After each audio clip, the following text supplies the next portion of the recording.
it failed to fix this belief that I just wasn't good enough, that I was inherently flawed.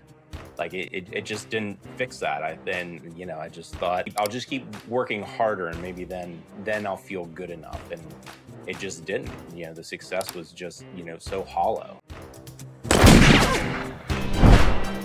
John, welcome to the Point of Impact. So glad to have you here. What's up, my dude? How are we today? Well, I really appreciate Richard Kaufman from the Vertical Momentum podcast introducing us. And you had a great show over there. And I can't wait to share your story with the Point of Impact audience, the Disruptor Nation. Awesome. Fantastic. Yeah. Thanks, Rich. I'll tell you what, you had the picture perfect career.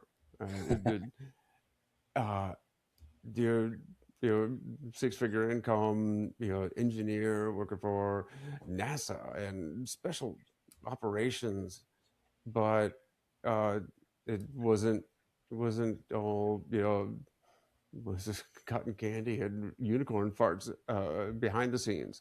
Can you give me a little background on how you came up, how you found your way into engineering and these incredible job positions, but what happened? What was that literal come to Jesus moment? Well, yeah, there's a lot to unpack in all that, and I'd love to say that it was a nice planned out trajectory that I had, mapped out all along the way, but really, as I'm sure most people can relate with, it was stops, starts, wrong turns, things not going according to the plan, and there really was never much of a plan. So, rewinding all the way back, my dream was always to serve in the military. And when I tried to enlist and also go into RTC at the end of high school, found out I had a foot defect that automatically disqualified me from all branches. So I was kind of like, well, crap. Now what do I do? And the guidance counselor, I think, said, well, you're okay in math and science. You should go into engineering. I'm like, all right, whatever, dude. I don't even know what that means, but sure. I have to go to college, so I'll just do that.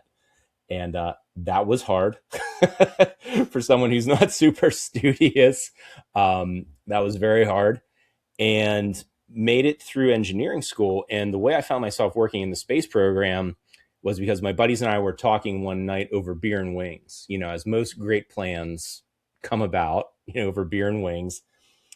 And we said, we should apply to that job that just came through at all graduating seniors to work at the company that makes the spacesuit.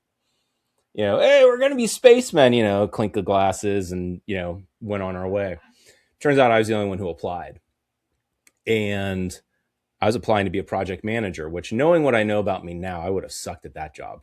Like all the details, all the budgets, just sitting in meetings, like I'm far too hands-on to do that. But fortunately, the director of test operations saw that I taught rock climbing.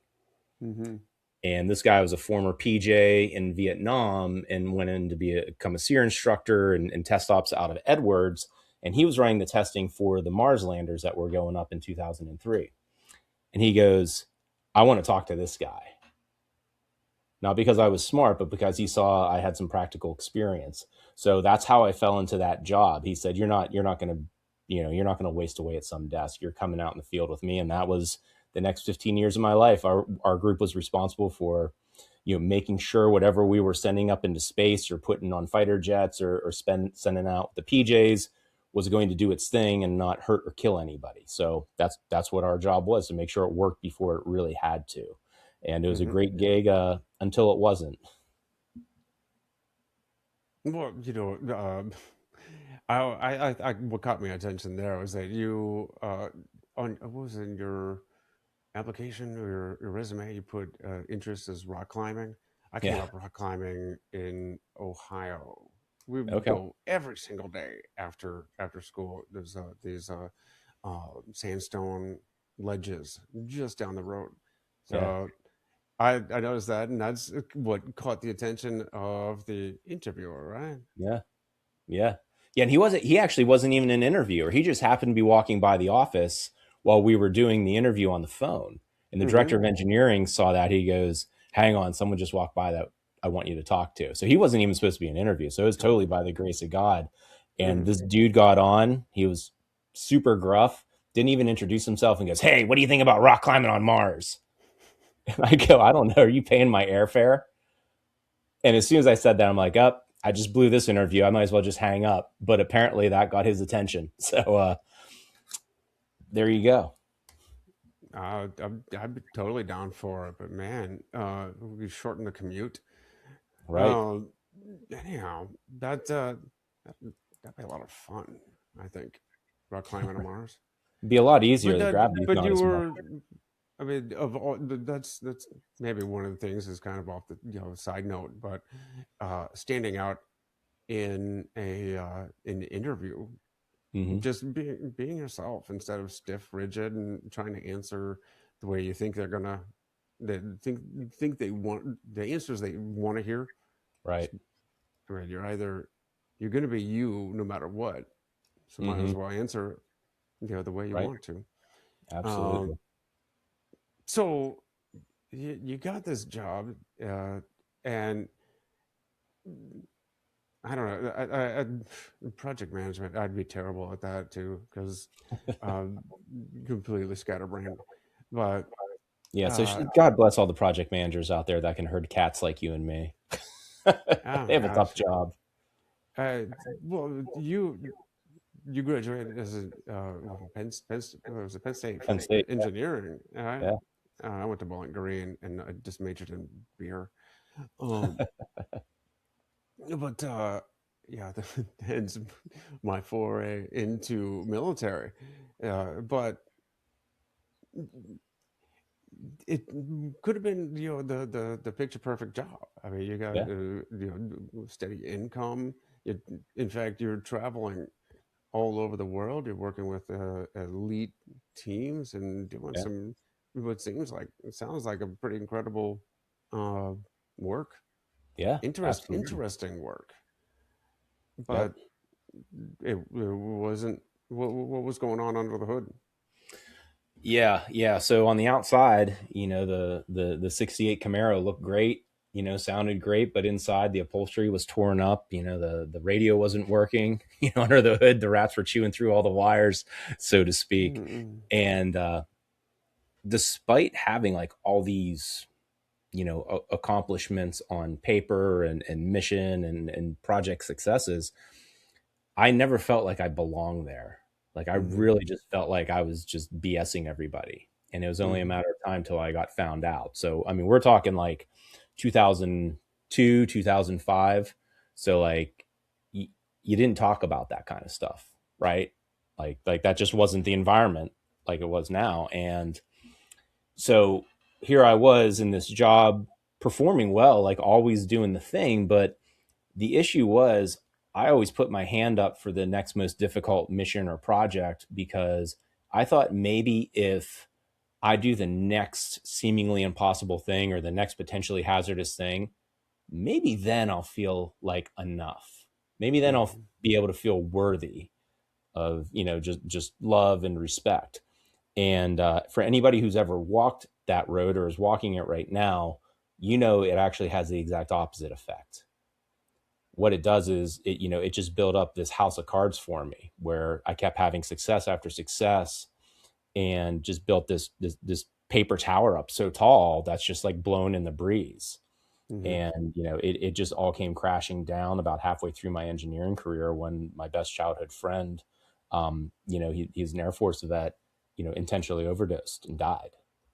So like that and like being a new father, like halfway through this career is like when everything just completely unraveled for me. What what did the success fail to fix? It failed to fix this belief that I just wasn't good enough, that I was inherently flawed. Like it just didn't fix that. I just thought I'll just keep working harder and maybe then I'll feel good enough. And it just didn't. The success was just, so hollow. Why do you think it is that high achievers often don't feel like they're good enough? Well, I think a lot of times, and it's such a dual-edged sword, right? when people have like these feelings of unworthiness Mm-hmm. or not good enough, or what, insert whatever script you want from the critic in your head in here, it's such a dual-edged sword because that can drive people to greatness, Mm-hmm. but you're being fueled by the wrong stuff and it's not sustainable. So people that just continually perform and perform and perform and perform to like these extreme levels, like, to quote the great 90s philosopher Ice Cube, you got to chickadee check yourself before you wiggity wreck yourself. Like, if that's what your motivation is to just make you feel like enough, like that's worth really unpacking and doing the work, because unless you can operate from just contentment and just saying like, what, I want to do this just because I want to challenge myself Mm-hmm. and see if it can be done. And it's a worthwhile mission. It's a worthwhile task to undertake. And yes, it might be difficult, but I'm going to go for it anyway. That's a way different headspace to be motivated by than, maybe if I do this, maybe then, I'll be good enough. Maybe then I'll be worthy. So it's a question of what's motivating you. Mm-hmm. There's a Yeah, there's definitely a lot of people that there's a gap in that alignment. They're out of line with purpose, and the occupation, the job itself, doesn't have to be the purpose, but if it's the vehicle to get you towards your goals or dreams, and that meaning, then that's Mm-hmm. fine. But what was the breaking point for you? When did you come to this realization that you were on the wrong path or you were out of alignment? Yeah, so it was with the death of my friend, and that pretty much just like put everything into like very dark terms in my life. Like, I'd always wrestle with anxiety, probably borderline depression, like up to that point. Because it's not a great headspace to be in, to continually feel like you're never good enough, right? Like that wears on you. So whenever he died, and coupled with being a new father and like having all these doubts about being a good father, Hmm. I just couldn't pull myself out of this perpetual haze. Like, I was literally just going through the motions, like showing up to work, still doing the thing, but like my head was somewhere else, which, when you're dealing with hazardous operations, that can go real bad real quick. So it finally got to a point where one day after my buddy died, my wife and daughter were out. I was getting ready for work, and I was like, I don't know what to do. Like, all of my coping skills aren't working. And spoiler alert, the coping skills were not healthy, right? So I remember thinking like, maybe my buddy was right by checking out. And in that moment, like, I hadn't prayed in probably like 12 years. And the serenity prayer just popped in my head.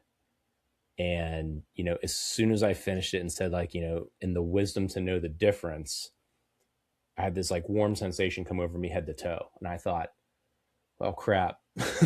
either either I've just completely lost my mind, like I shouldn't be feeling stuff like that, or maybe there's something to this God thing. So that moment was the pause I needed to start being reflective of how I was showing up in the world. And yes, I was an elite performer in very challenging technical realms. I worked with elite teams. I was elite across the board. And that included being an absolute elite asshole, Aaron. Like, I was really good at that. That's Hmm. probably what I excelled in the most. And after that day where I just hit a rock bottom emotionally, I started like just really seeing how I was showing up in the world, and started realizing that I was just using just, you know, anger and sarcasm and like just cutting the legs out from people if I felt challenged in a meeting, to protect myself. Because Hmm. I realized, this took a little while, but I was like, I'm going to push these people away and hurt them before they get a chance to figure out I'm not supposed to be here and hurt me. So when I realized that, like, man, that's when things really started changing, and I started just getting a handle on my reactions and turning them more into responses. What was your relationship with your wife like through all this? Yeah, I get asked that question a lot, and my my wife's super smart lady. And my Pastor Kenneth, one time just said to me, I was talking to him a little while ago. He goes, I've met your wife. She's extremely intelligent. Why the heck is she still with you? Like, Pastor Kenneth doesn't pull any punches. And I said, all I can attribute it to is that when we got married, I was gone all the time. I was off in I was in Antarctica or the Mojave doing test operations for weeks at a time. So I was never home. That's the only reason why I can figure out that my wife is still with me, because at the time of this recording, like, we're getting ready to celebrate our 23rd wedding anniversary. Mhm. So all I can figure is, by the grace of God, it's because I was never home, to just be a complete a-hole all the time.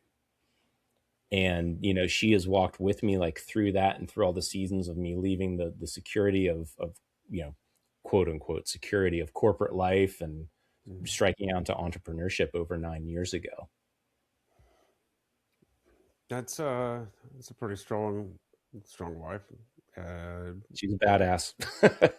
I yeah, I being after my injury, I couldn't deploy to escape my relationship and Hmm. had to face it myself. Mm. So I know all about that. Unfortunately, uh, it meant that I had to face the fact that divorce was necessary. Mm. But you're right. We throw ourselves into our work, we travel, all that, Yep. and it takes its toll, and it puts things that should get attention to the back burner. Yep. And what about you? You said you hadn't prayed. What about your relationship with God? I was so angry with God when I graduated high school in the mid 90s. I went to a Catholic high school, and was just exposed to things there that when I graduated, I'm like, the hell with this. Like, I want nothing to do with any of this. So it's not even that I didn't have a relationship with God, Aaron, when I graduated high school up until those 12 years later. It's that I was against God. Like, that's why I relate so much with the Apostle Paul from the Bible. Hmm. Before he has Damascus Road experience, like, his job was to sign death warrants for Christians. And then he became one of the most prolific writers of the Bible. So I Hmm. didn't sign any death warrants for anybody, but what I would do is jackass things like, if I found out someone was religious, and it didn't matter if I found out they were Hindu, Christian, Jewish, I would just say to people, oh, what, are you too weak to do life without the crutch of a God? Like, I would say stuff like that to people. Hmm. Meanwhile, like I said, like, I'm completely falling apart on the inside. So, like, I was just out doing life. I thought, I got this. I'm going to do it on my own. I don't need any of this other BS. And yeah, turns out I was 100% wrong on that. Yeah, I always wonder if talking to people when they're praying, and they talk about talking to God. Hmm. I wonder if anybody has ever just when talking to God, asking him, "Hey, did you catch Kimmel last night?" God's like, "Yeah, he sucked," uh, but it's often asking for things. Hmm. When you talk when you talk to God, what do you talk about? A lot of it is admitting my weakness, saying, hey, I don't got this, because that is not something that is a very natural phrase for me. Right. Hmm. I grew up very self-sufficient, never wanted, like, any help at all. Everything always had to be on my terms. I had to be able to handle it. So a lot of times, like, when I'm in prayer, it's just like, you know, please help me trust you. A lot of it is just asking for me to trust God, and saying, like, I want to believe this, but I still wrestle with things. Like, I want to believe you got this. I want to believe you're bigger than this, God. I want to believe all the Hmm. scripture, but I'm feeling like I'm kind of like, you know, just being hung out to dry here. And so a lot of it is like, just help me see this, help me, get through this, provide. So it's not like I'm like, hey God, can you get me like that new, like, 80-inch like plasma TV? Like, oh, that thing's sweet. Like that's not what my prayer life looks like. What about the other conversations you're having with yourself, that inner voice? What is Yeah. that? How's, I mean, I know my inner voice. He can be a jerk. Oh yeah. Yeah. Uh, in fact, man, and of course, my inner voice. He knows all the push button. Mm-hmm. You know, you know how to push my buttons just right. Yeah.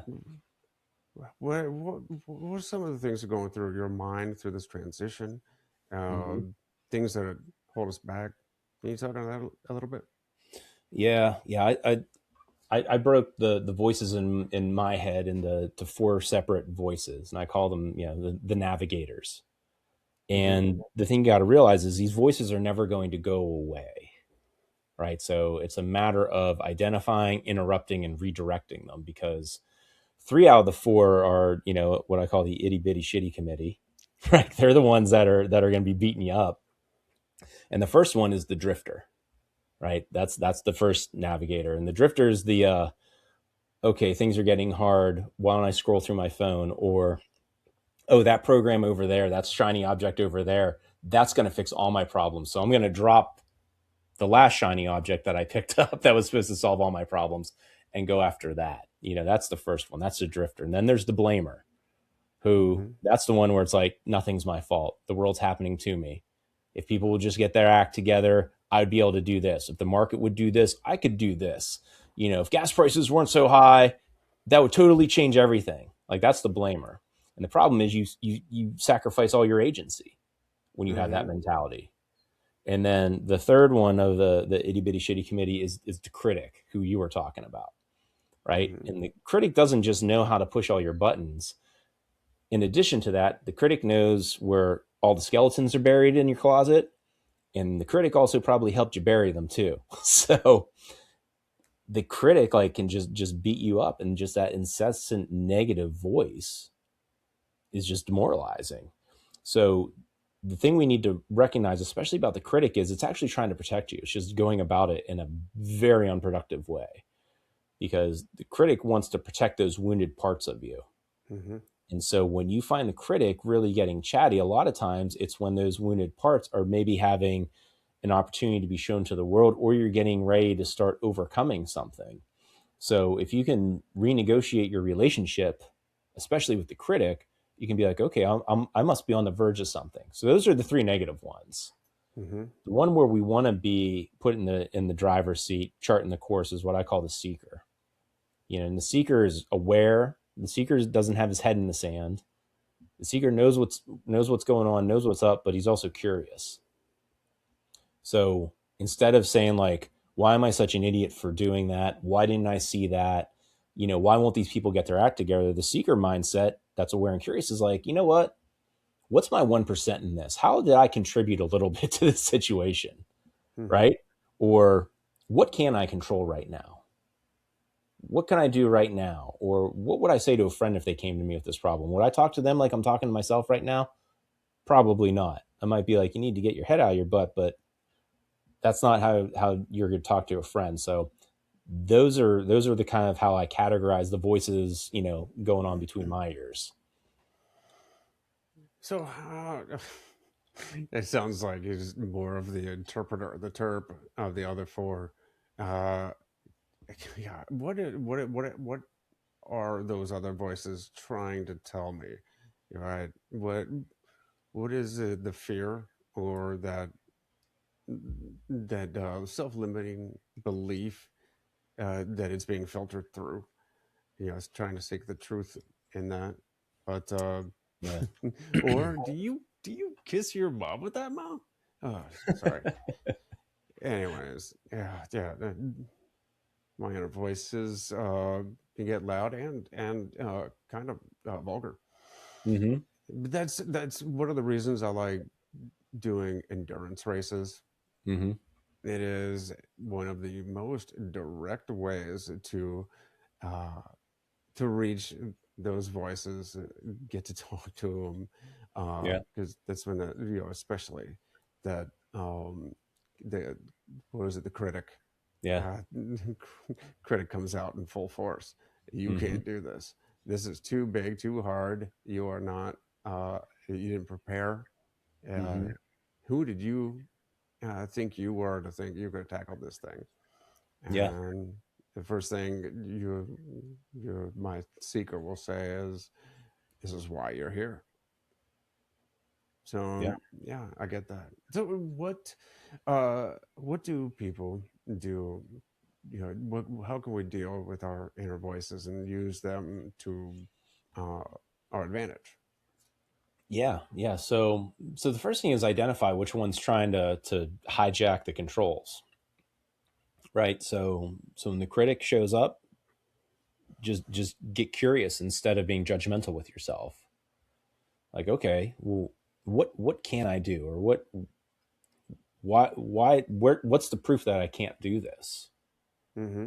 right? Because the all those three voices, they love to take facts but then twist them up, right? Like the critic will only like talk about the times you failed, right? Or didn't perform like you thought you would be able to, right? But it's going to completely negate the other bajillion data points that you got, that when you did show up, when you did do the hard thing.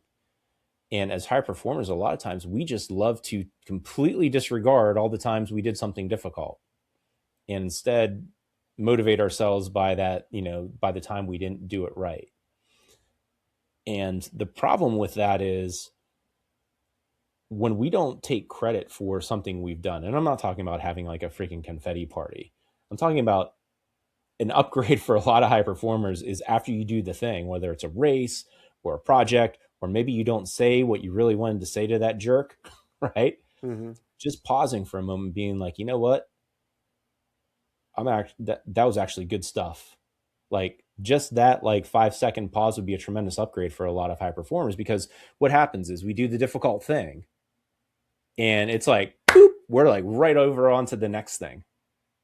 Like we don't even acknowledge it. This thing we've worked on maybe for weeks, months, years, even, we're just boop Mm-hmm. onto the next thing. So I always encourage people is like just pause, like just interrupt, because the critic, the blamer, and the drifter, they love to twist those facts, and it's easy for them to do that is because we completely disregard the times when we do things right and we don't take credit for them, even just in our own mind. You talk about pausing, Mm-hmm. creating space. Yeah. Now, I mean, that may be just a pause to think about uh, your own thoughts, to analyze critically, what you're telling yourself. But you also you mentioned creating space for yourself to Yeah. really dissect what's going on. How do people create space in their lives? Yeah, it definitely takes practice, because especially our current culture like does not, talk about the importance of just quiet and space. Like there are interruptions everywhere, and our phones are a great example. The dings going off on your home device, do you want to watch one more episode? Like everything is completely engineered to get your attention, Mm-hmm. and humans just aren't built that way. Like if you look at any major faith system from the course of human history, from Judaism to Christianity to Hindu, Muslim, they all have some way to build in humans to have quiet space, because we Mm-hmm. need that. Like we can't go 24/7. Like that's why we send robots to Mars, right? We don't send people, because we need breaks. We need to be fed. We need rest. Mm-hmm. So a lot of it is just being intentional with creating time, away from your phone, time with your thoughts, which, I get it. That can be a pretty scary place to be, right? But just a time where you can just kind of shut down and decompress for a moment. you know, you think being blind and deaf would be a sure cure for screen time, but where there's a will, there's a way. Uh, it's not true. Uh, but how do we create that space? Like, what's that in practice? Yeah, so it comes down to intentionality, and by that I mean setting a goal that is actually attainable, because that's another thing high achievers do, right? Is we love to set big giant goals because we can do hard things. We have a pretty good track record of we can grind it out. We can do the hard thing. But a lot of Mhm. times when we're beginning something and we're a noob at something, which is not a place we're used to being as successful adults, right? We're not used to being beginners. So it's very uncomfortable to not, be at the top of something. So time and time again, I see high performers setting goals too high. So for instance, like a rest, like if I'm working with like a client, they're like, yeah, I think I'm going to start meditating. I'm like, cool. I love that for you, dude. What's that going to look like for you? Let's get specific. I think I'm going to do like 30 minutes of meditation a day. I'm like, cool. How are you going to break that up? They're like, oh, no, no, no, no. I'm going to start waking up at 4 a.m. and meditating for 30 minutes. I'm like, okay. What time do you currently wake up? Oh, I usually roll out of bed at like 9 a.m. I was like, I'm like, well, how much do you meditate? Oh, I've never meditated before. I tried it. I'm not good at it. But we have this thing. It's like, well, I'm so good at other stuff. I should be really good at this right out of the gate. So I'm going to wake up 5 hours earlier and meditate for a half hour, which anybody who's ever tried to meditate even for like 2 minutes, like that's Mm, challenging when you start. it's one of the hardest So practices I've ever attempted to yeah, start. absolutely. And so being intentional, like setting the time aside, like let's say you want to start meditating or you want to just start journaling or just listening to music and just staring at the wall. don't don't set the bar so high of like a half hour. Like set it for like 2 minutes, because your goal at the beginning is to get wins, like stack the wins, because those small consistent actions are what are going to build momentum. And just like a train, when it builds up momentum, it might take a while to get out of the station, but once it starts going, like that momentum created by those small consistent actions is what's going to allow you, just like a train, to run through a wall. You know what I think is so funny, ironic, is that you want to reduce screen time, you want to get away from your phone and television and all that, and start meditating, and people recommend, just say there's an app for that. Right. The meditation apps, like, doesn't that defeat the purpose? Anyway, It does, when it, especially like if they interrupt. I It's don't like know. you're It like gets in them the meadow or started. something, and then it's like, halfway through the meditation, Jet 2 holiday, Jet by Thursday. It's like, oh my god, like why would that ad even be in the middle of a meditation? But yeah, but They're gonna find a way to get suck some money out of you somehow, absolutely, even absolutely. even from sitting still and doing nothing. Hmm. Uh, but I to tell the truth, after my injury, I went to one of those warrior retreats. I bought a crest, and I did the warrior path, uh, and that's where I was introduced to transcendental meditation. I Mm, did 20 minutes in the morning, 20 minutes in the evening, and frankly, for the entire week, if it weren't for everybody else doing it and peer pressure, I would not have stuck with it. yeah. But, and I didn't actually, I didn't stick with it, but I Hmm. remembered the practice, and it came in handy for a whole different reason after I was injured, and then 4 years later I contracted the bacterial meningitis and I was back in the Mm, hospital, wow. and it was a worse pain than getting blown up. Wow. So I'm in the hospital and no medications can help what was going Mm, on. really. So I went, I meditated, and Mm, it literally turned down the volume on the pain. I could, mm, I physically managed, or I mentally managed my physical pain. wow. It was pretty incredible. But that's only slightly associated or related to what we're talking about. I want to go back to this, your career and Yeah. transition. And I mean, on paper, you were living, sounds like a pretty adventurous, exciting, and Yeah. perfect, life and work. Uh, NASA engineer, which, by the way, you could totally like, put your name on some kind of a trinket as seen on TV created by a NASA engineer, and you just get rich that way. But Yeah, yeah. that's fine. Unfortunately, it'd be like NASA contractor. Like we were civilians. Yeah, So yeah, we weren't quite NASA engineers. Like that'd make my bio so much easier to nobody's gonna write. call you on that. Nobody. All right. Anyways, you're working on the space program, special Yeah. operations programs, and you knew you were not on the right path. You were not on your path. How Yeah. did you know that?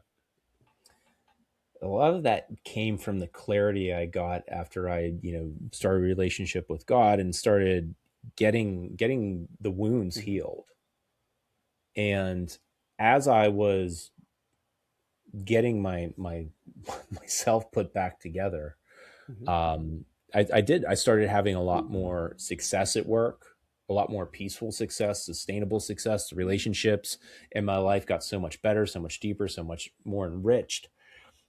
And right about that time, you know, the venture capitalist that bought the company I worked for started preparing it for another sale. So all the cool high speed stuff that our company was known for and like mission focused now became vilified because it wasn't making 80% profit margin. Hmm. So they came and cleared out all the executives of our company, brought in their cronies, and would just bring us into meetings and like swear at us. And like by that point, I was like, I don't need to be treated like this. So I prayed to be laid off, right? Because I was like, if I get laid off, then I'll take that as a sign that I can just go do my own thing. Hmm.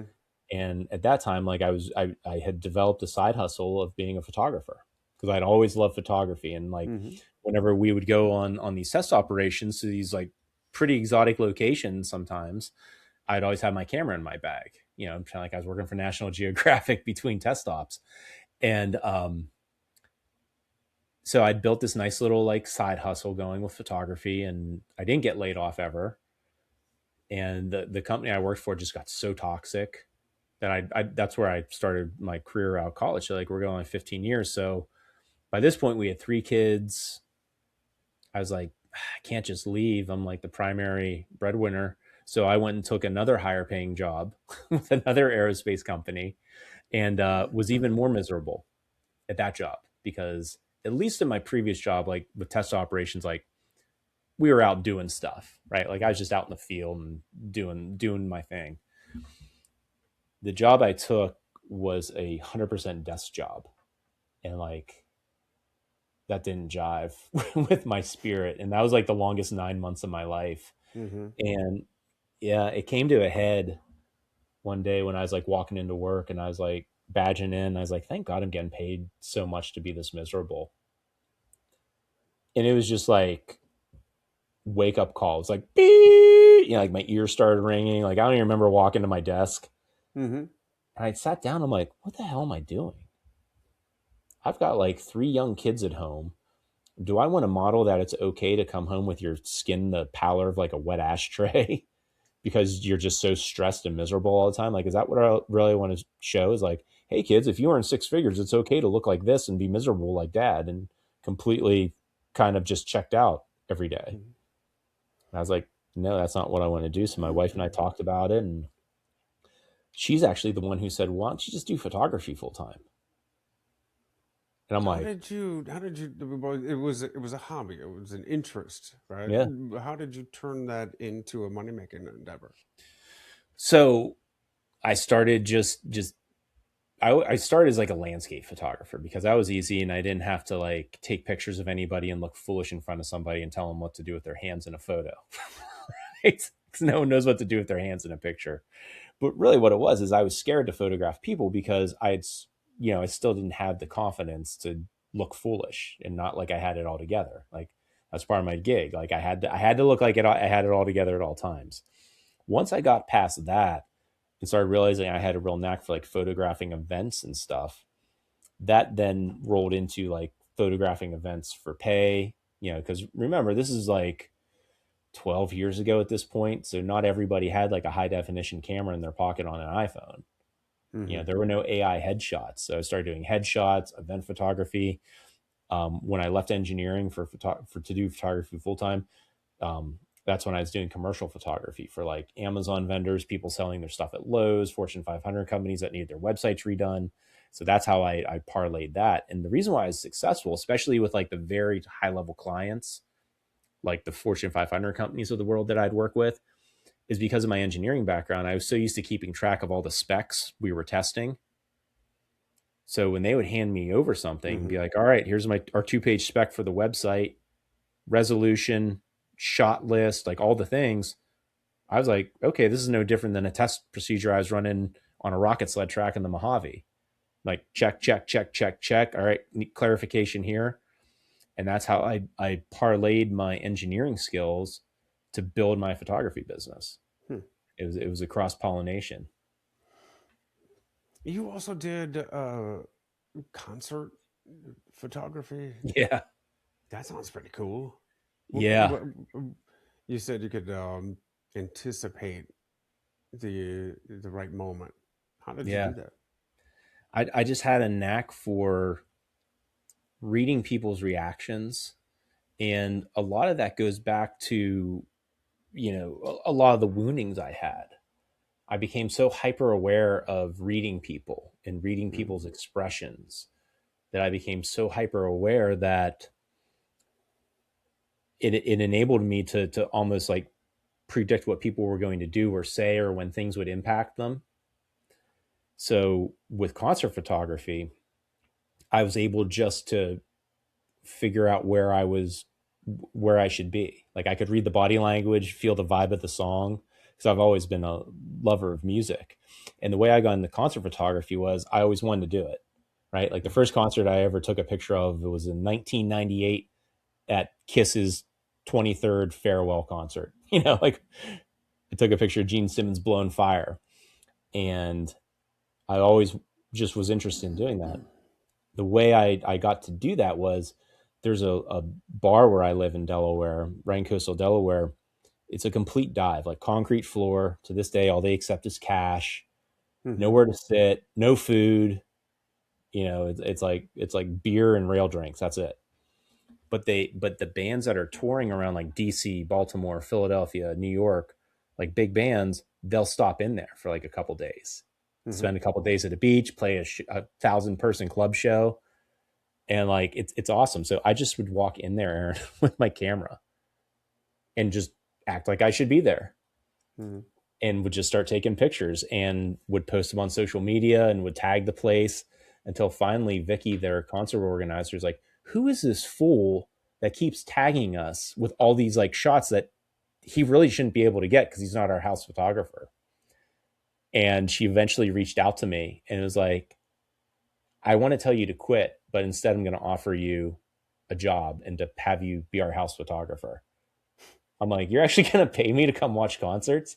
And she's like, "Yeah, that's the deal." I'm like, "Cool." So that's how I got to do that, just as kind of like a fun little side gig for years. Awesome. Sounds like fun too. Yeah, yeah, it was tons of fun, and learned a lot about like the business of music. Like, because sometimes like bands would like want me to get pictures like on their tour bus of them and like just hang out and like see all the behind the scenes stuff. And if there's any aspiring musicians out there that think it's like super glamorous, like it's not. It's a lot of work, being up on stage like that in a different place every night. It's a lot of work. Those people bust their butts. Yeah, yeah. I wasn't that close to the artists themselves, but I worked at a concert venue Mm, for a few years through high school and college, and those guys were there like early all day, hmm. setting up, testing, Yeah, all that.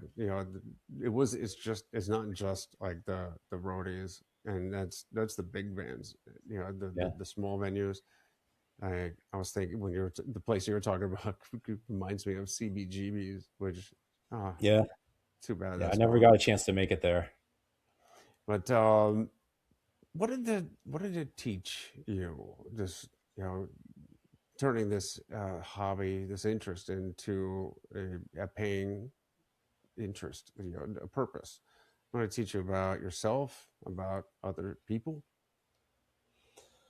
It taught me that the quickest way to make gains is to enlist the help of people that have walked on that path before you.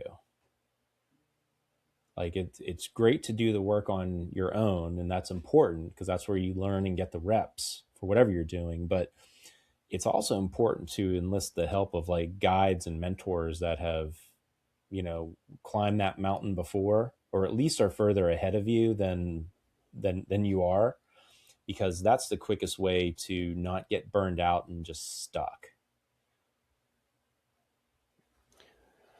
How did uh, how did the photography turn into coaching?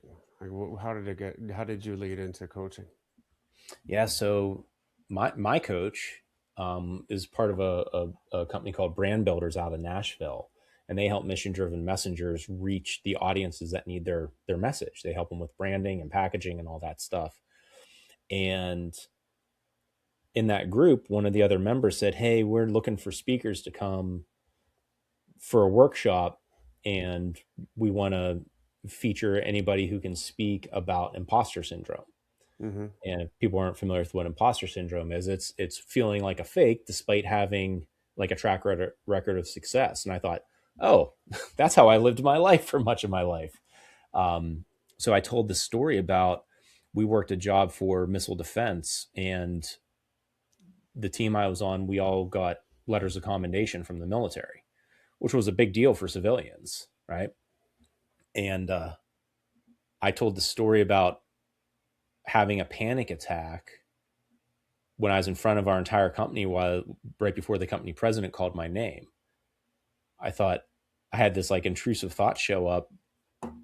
Oh my gosh, what if when I go to get this letter of commendation to shake the company president's hand, he goes, "You know what, John, we realize you've been BSing us all these years. And what if he embarrasses me in front of the company?" I had a panic attack. Like the vision like got dark. And I don't even remember walking up and getting the letter of commendation and shaking his hand and standing on the side. And as soon as I was, able to leave the event, I took that letter of commendation and stuffed it in the back of my desk drawer, Mm-hmm. because I didn't want to hang it up. I didn't want anyone to look at it and be like, "Do you really deserve that?" Like, which was crazy to say, because the thing we worked on was out doing what it was supposed to be doing, right? In the operational theater. Like I had proof, but I didn't believe it. And I just thought it was going to be a liability where someone would challenge me on it. I wouldn't have a good answer, and like the house of cards would come down. So I told that story on this, Brand Builders members podcast or workshop, and the audience loved it so much so that the organizer of the event turned it into paid content, which I had signed all the paperwork where I got half of whatever people paid. And like I would just get checks showing up in the mail. Like not like crazy money, but like money. And I was like, wait a minute.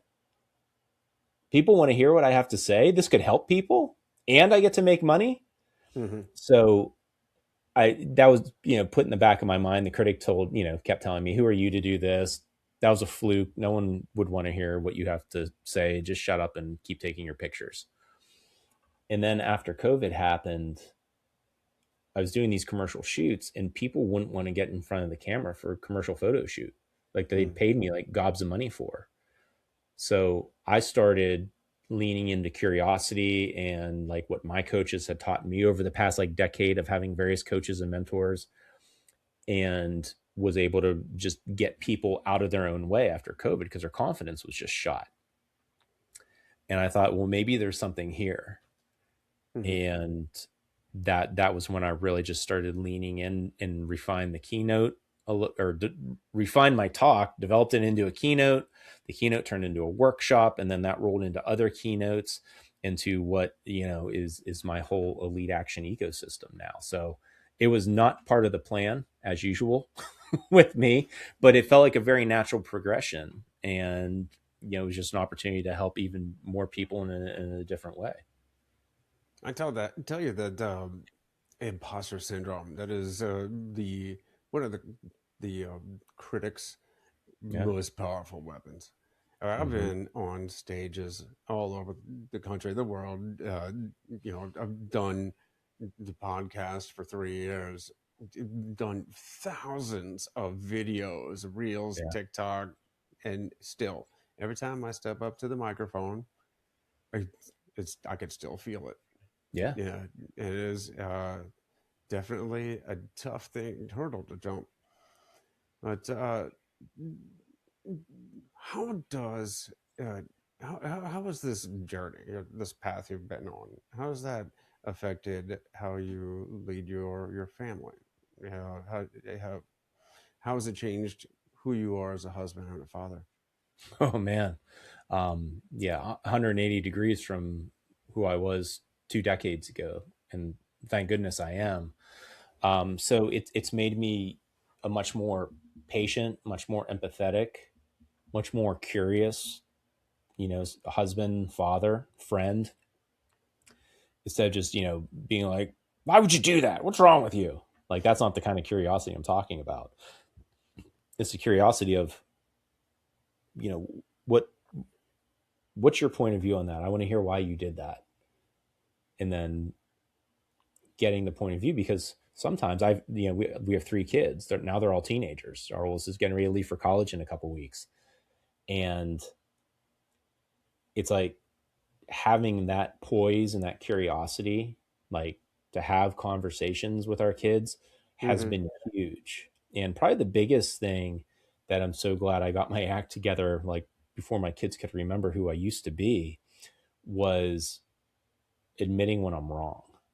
Like that's been a very powerful part of parenting because the story I got, whether or not this was the intention when I was growing up, was if you make a mistake, like all is lost, right? There's no recovering from mistakes. It's either pass or absolute destruction.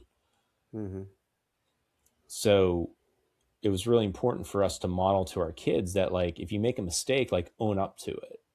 So our kids can see like, hey, that didn't go right, right? I lost my temper or I wasn't curious, because I don't get it right all the time, right? Like welcome to being human.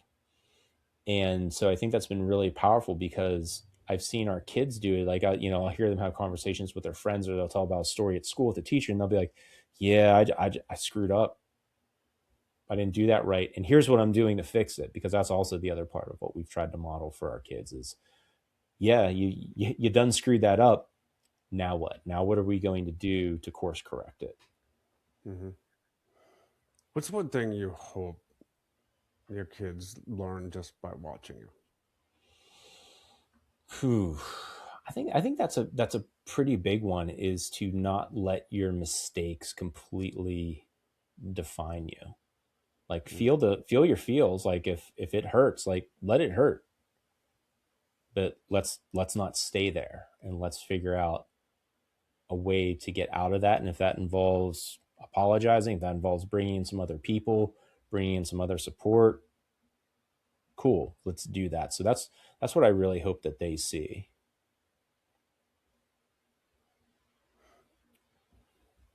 Um, oh, you're writing a book, aren't you?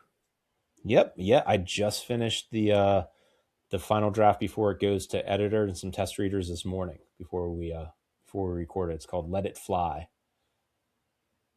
Awesome. Yeah. How soon do you think it'll be out? The target is, or the deadline I give myself is mid September. All right. Yeah. What's something someone can learn from the book? Yeah. So something someone can learn from that book is um, my HITS framework, HITS, HITS. And it's what you can do because I found that high performers, we obviously have no problem taking action, right? What really the issue is that we have trouble separating the static from the actual signal in our heads to help us do the next right thing. So the HITS framework reminds people to halt, like don't just plow right into the next thing, like pump the brakes, halt, and just give yourself some space, pause. The I is identify what's immediately important, because so often we have so many things ping ponging around in our skull box, we can't figure out what actually has a deadline, and we just do the next thing we think is important, and we don't hit the brakes and figure out what has a true deadline. So what actually needs to be done, and what can I put in, a holding pattern? Like, don't lose it, write it down, but what needs to be done right now? The T in hits is take intentional action. Like, be intentional about it. Just don't go willy-nilly out there doing stuff. Like, be intentional about it. And then the S in hits is set a specific deadline, because so often we'll be like, I'll get to that later, or I'll do that tomorrow. It's like, no, dude, like, if it's important, give yourself a deadline, hold yourself accountable, and be like, you know what, I'm gonna wrap this up by Thursday at 2 p.m. So yeah, so the hits framework is something I'm really excited for people to get out there in printed form. Terrific. I think there's a great place to segue into our final segment, the Yep. countdown to impact. This Awesome. is 3 books, 2 quotes, and one person who have all made an impact in your life. Yeah. Yeah. So 3 books. So one of them is a fellow Army guy from his name's Johnny L. Sasser. It's called Designing the Man Within. So a lot of great questions. That book was really powerful on my journey of feeling confident, just being a leader Mm-hmm. of people. There's some great exercises in that book. That's a good one. The Road Back to You by Ian Morgan Crone. Um, that's all about being able to understand other people's communication styles, Mm-hmm. because a lot of times we think communication is like us telling other people what we think, right? Mm-hmm. But real communication is like being able to tell what you need them to know in a way that lands for them. Because not everybody communicates the same way. Some people you need to be very direct with and be like, hey, look, there's steps 1, 2, 3, 4. You missed step 3. Get it together, Hale, fix it. Right? Like, some people like that. Other people are like, hey, how you doing, Aaron? What's going on? And you got to set it all up. Like, and if you're a leader, you need to know how to communicate that to people. And I'm not talking about like, in a rank structure. I'm talking like in families, relationships, Mm-hmm. more corporate environments. So, um, Design the Man Within, The Road Back to You, and then one of my favorite authors is John Acuff. He's great, and a book that was pivotal whenever I left engineering was called Do Over. It's about completely how to reinvent yourself in your life and figure out what's important. So that was my third book, Do Over by John Acuff. Terrific. This is some new ones for me. Awesome. All right, what's next? 2 quotes. 2 quotes. All right, I'm used to countdowns, 3, 2, 1, liftoff, right? So yeah, so Let It Fly is actually a quote from one of my bandmates that I used to play with. Um, and that just became really a mantra for my life, because when we'd be like mired in perfectionism, like, oh, that solo doesn't sound quite right, he'd just be like, just let it fly, man. Just get up on stage. Just just go for it. Like, we'll see how it lands. We'll see what happens. So Let It Fly is definitely one of my mantras. And then the other one is, I never want to say it could have been me. Hmm. And that's a song by a band called the Struts, who actually had the good fortune of photographing a couple times at that dive bar when they were coming through town.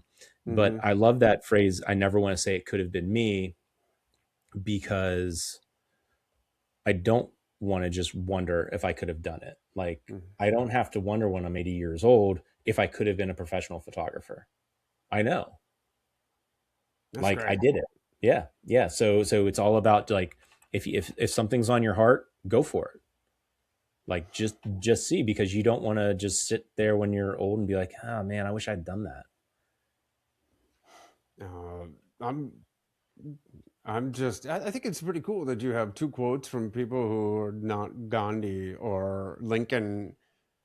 uh, Yeah, right. you know, I mean, they've said some pretty great stuff, but that you're listening to your friends and picking up on stuff that, yeah, the lyrics from a band that just stick with you. Yeah. It's pretty cool. Now, one person who has made an impact in your life. Oh man, I've had a lot of people speak life into me. I probably want to credit my father because he just showed me how to live a life of such integrity. And when I was a punk ass teenager like that, I Hmm. definitely did not always appreciate that input. But you know, when you become a man, like being able to live with integrity and knowing that like it might not turn out like you wanted, but as long as you did it with integrity, that's really what matters at the end of the day, and helps you sleep at night. Like you might not always sleep well, depending what the bank account says or whatever else is going on, but that kind of disturbed sleep is nowhere near as disturbed as it can be if you don't live with integrity. So definitely want to thank my dad for showing me how to live with integrity no matter what. Terrific. Thank you. All right. Yeah. Last two questions. One is, where can people find out more? Yeah. JohnMollura.com. JohnMollura.com. If you go to the tab that says free stuff, as advertised, there's tons of free stuff there. So there's a free masterclass where I talk about the navigators in more detail, and Mm-hmm. some other resources there. And then that you'll be able to find out about my book, and johnmollura.com will point you to all my socials too. Ugh, I love free stuff. Yeah, right. Last question. All right, man. What's your definition of living a life of impact? Life of impact. Well, I guess you can impact people positively or negatively, right? So I think it's gotta be, obviously we're striving for the positive impact, but being able to live a life of impact is where after the dust has settled, like have you really created a change? Have you given people something tangible to think about? Have you given them a different way to see themselves, to feel about themselves for the better? So impact is just seeing some kind of residual effect after the dust settles. Fewer people trying to punch me. Uh, all right. Podcast is your Well, thing then. Yeah, it's not face to face. I guess that's an impact too. Yeah. John, thank you so much for sharing your time, your story, and your experience. Folks, thank you for sharing your time as well. And go hit the link in the comments. Uh, Stay tuned for his book. We'll make sure to share that when it's released. All All right. right. Thanks, man. Until next time. Thank you. Bye.